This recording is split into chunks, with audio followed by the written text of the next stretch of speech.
ఇవాళ పేపర్లో వచ్చినటువంటి 2 బ్యానర్ వార్తలను చదువుతాను.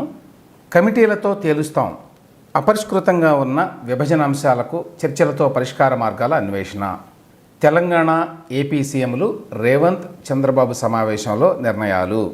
వివాదాల పరిష్కారం కోసమే సమావేశమయ్యాం, కూర్చొని పరిష్కరించుకుందాం, కమిటీలు వేసుకుందామని సూచన.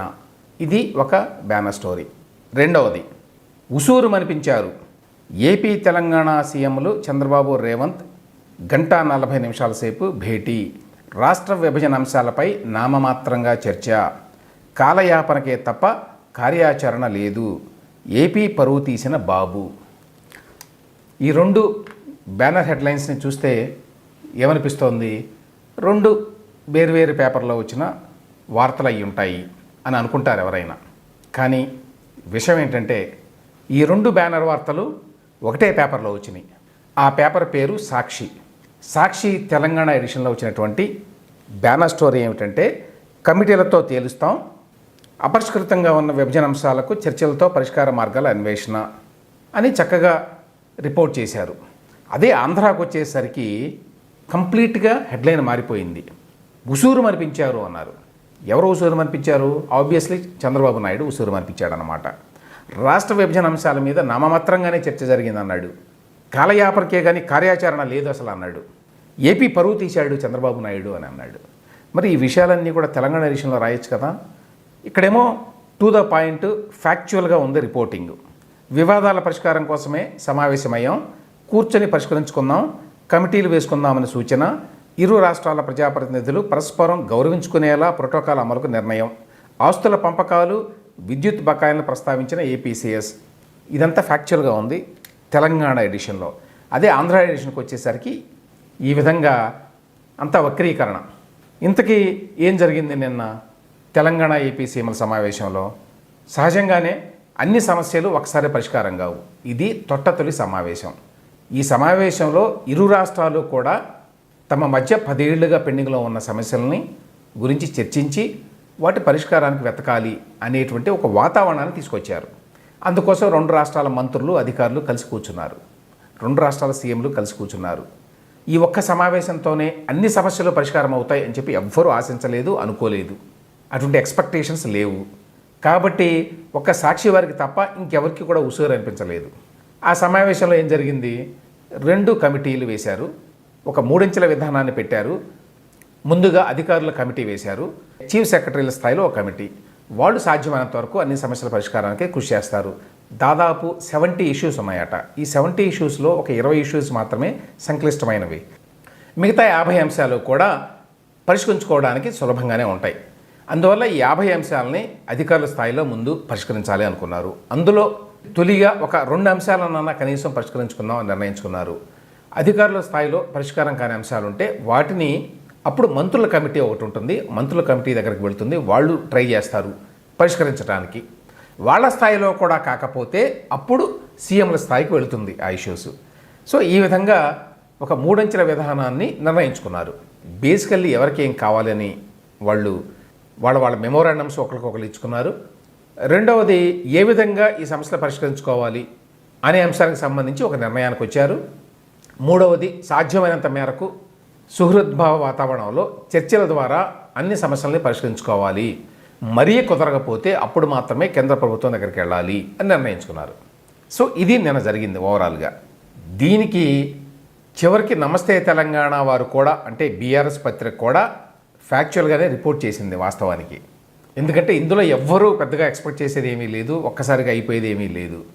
ఏదో ఒక నిర్ణయం తీసుకొని ఉంటే బహుశా ఆ నిర్ణయాన్ని అడ్డుపెట్టుకొని ఏదో రాజకీయం చేయడానికి ప్రయత్నాలు జరుగుతాయి. కానీ ఇప్పటికిప్పుడే నిర్ణయాలు సహజంగానే ఇరు పక్షాలు తీసుకోవు.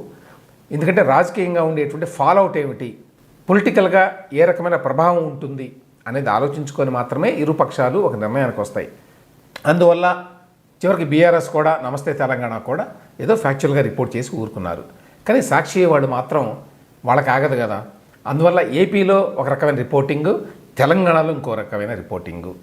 తెలుగు రాష్ట్రాలు పక్కపక్కనే ఉన్నాయి. ఒక రాష్ట్రంలో ఉండే పత్రికలు ఇంకో రాష్ట్రంలో దొరకవు అని చెప్పడానికి కూడా లేదు. అయినా కూడా జనాన్ని మభ్యపెట్టగలం, జనాన్ని మనం ఏది కావాలంటే అది చెప్పి నమ్మించగలం అని చెప్పి ఇవాళ పత్రికల వాళ్ళు అనుకుంటున్నారన్నమాట. నిన్న చాలా పేపర్లో ఈ సమాచారం వచ్చింది.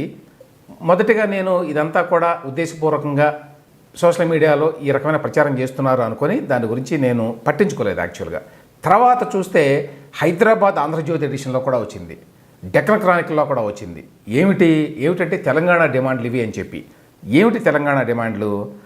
సరే, ఏపీలో కలిపినటువంటి 7 మండలాలని తిరిగి ఇవ్వాలి అనేది బీఆర్ఎస్ వాళ్ళు లేవనెత్తుతున్నారు కాబట్టి బహుశా ఊరికే అది ఉండాలి కాబట్టి అది కూడా పెడతారని అందరికీ తెలుసు. దాంతోపాటుగా ఏపీలో 1000 కిలోమీటర్ల మేర తీర ప్రాంతం ఉంది, సముద్రం, అందులో వాటా కావాలి తెలంగాణకి అని ఒక ఎజెండాలో ఒక ఐటము అని, అలాగే టీటీడీలో కూడా తెలంగాణకి వాటా కావాలి, ఎందుకంటే మరి తిరుమల వెంకటేశ్వర స్వామి తెలుగు ప్రజలందరికీ ఆరాధ్య దైవం కాబట్టి తెలంగాణ ప్రజలు కూడా అక్కడికి వెళ్తారు కాబట్టి వాళ్ళకు కూడా వాటా కావాలి. అదేవిధంగా తెలంగాణలో ఓడరేవులు లేవు కాబట్టి ఆంధ్రాలో ఉన్నటువంటి కృష్ణపట్నం, మచిలీపట్నం, గంగవరం పోర్టులో కూడా భాగం కావాలి అని ఇవన్నీ తెలంగాణ వారు రూపొందించినటువంటి ఎజెండాలో ఉన్నాయని చెప్పి నిన్న సోషల్ మీడియాలో వచ్చింది. ఆ తర్వాత ఆశ్చర్యకరంగా హైదరాబాద్ ఆంధ్రజ్యోతి ఎడిషన్లో, అలాగే డెక్కన్ క్రానికల్లో, మరికొన్ని పేపర్లో కూడా వచ్చింది. కట్ చేస్తే నిన్న జరిగిన సమావేశంలో యాక్చువల్గా ఇవి ఏవి కూడా చర్చకు రాలేదు. ఎందుకంటే ఏపీ రీఆర్గనైజేషన్ యాక్ట్లో ఇవేవీ లేవు. తర్వాత ఇవి విన్న వాళ్ళకి ఎవరికైనా కూడా చాలా ఆశ్చర్యకరంగా ఉంటుంది. తెలంగాణకు సముద్రం లేదు కాబట్టి సముద్రంలో వాటా కావాలి, పోర్టుల్లో వాటా కావాలి, తీర ప్రాంతంలో వాటా కావాలి. ఆంధ్రాకి బొగ్గు గనులు లేవు కాబట్టి సింగరేణి గనుల్లో సగం కావాలి. ఆంధ్రాకి పెద్ద మహానగరం లేదు కాబట్టి హైదరాబాదులో సగం కావాలి. ఆంధ్రాలో ఐటీ పరిశ్రమ లేదు కాబట్టి హైదరాబాద్లో ఉన్న ఐటీ పరిశ్రమల నుంచి వచ్చేటువంటి ఆదాయంలో సగం కావాలి అని అడిగితే ఎంత విచిత్రంగా ఉంటుందో అంతే విచిత్రంగా ఉన్నాయి ఇవన్నీ కూడా. మరి ఇవన్నీ ఎవరు చేశారు ఏమిటి? ఇవన్నీ బీఆర్ఎస్ పార్టీ లాంటి వాళ్ళు చేసిన డిమాండ్ లాగా అనిపిస్తాయి. కానీ ఇవన్నీ కూడా రేవంత్ రెడ్డి ప్రభుత్వం రేపు ఎజెండాలో పెట్టబోతోంది అని వచ్చినాయి నిన్న. ఎందుకు ఈ విధంగా వచ్చినాయి? రేవంత్ రెడ్డి ప్రభుత్వంలో ఉన్నటువంటి అధికారులు లేక వాళ్ళ యొక్క పొలిటికల్ బాసెస్ ఉద్దేశపూర్వకంగా లీక్ చేశారా వీటిని? ఎందుకు చేశారు ఆ విధంగా లీకు? ఎందుకు అయి ఉండొచ్చు?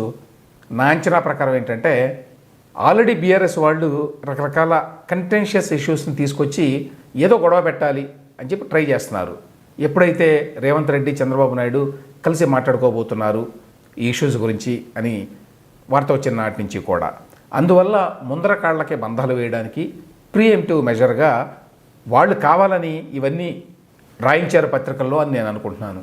దానివల్ల ఏమవుతుంది, ఈవెన్ బీఆర్ఎస్ కూడా ఏం మాట్లాడడానికి లేదు. ఇక ఇంత పెద్ద డిమాండ్లు పెట్టిన తర్వాత ఇంకేముంటుంది?